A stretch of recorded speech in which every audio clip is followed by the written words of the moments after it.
உங்கள் தொழிற்சாலை மற்றும் நிறுவனத்தின் மின்சார தேவையை வங்கி நிதி உதவியுடன் சொந்தமாக சோலார் பிளான்ட் அமைத்து முழுமையாக நீங்களே பூர்த்தி செய்து கொள்ளலாம். Velan infra project private limited, Chennai. 9842252166.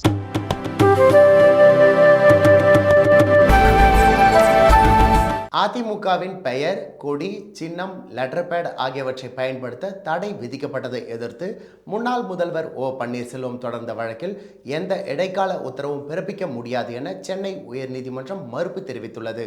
அதிமுகவின் பெயர், கொடி, சின்னம், லெட்டர் பேட் ஆகியவற்றை பயன்படுத்த கட்சியிலிருந்து நீக்கப்பட்ட ஓ பன்னீர்செல்வத்திற்கு தடை விதிக்க கோரி பொதுச் செயலாளர் எடப்பாடி பழனிசாமி சார்பில் சென்னை உயர்நீதிமன்றத்தில் உரிமையியல் வழக்கு தாக்கல் செய்யப்பட்டது.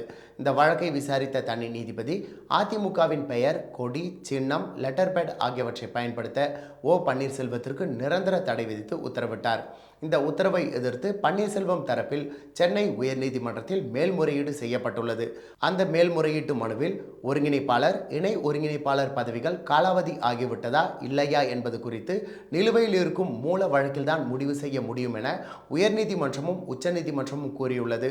42 ஆண்டுகளாக அதிமுகவின் அடிப்படை தொண்டர், முதல்வர் உள்ளிட்ட பல்வேறு பொறுப்புகளை வகித்த தனக்கு கொடி, சின்னம் ஆகியவற்றை பயன்படுத்த தடை விதித்தது ஈடு செய்ய முடியாத இழப்பை ஏற்படுத்தியுள்ளது.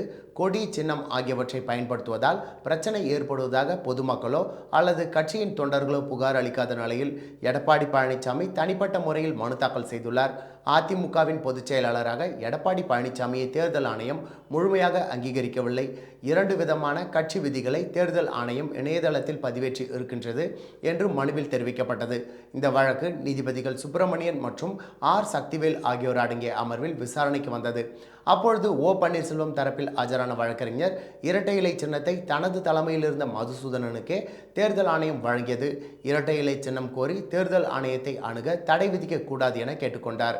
இதையடுத்து தேர்தல் ஆணையத்தை அணுக தடையில்லை என கூறிய நீதிபதிகள் இந்த வழக்கில் இப்பொழுது எந்த இடைக்கால உத்தரவும் பிறப்பிக்க முடியாது என மறுப்பு தெரிவித்தனர்.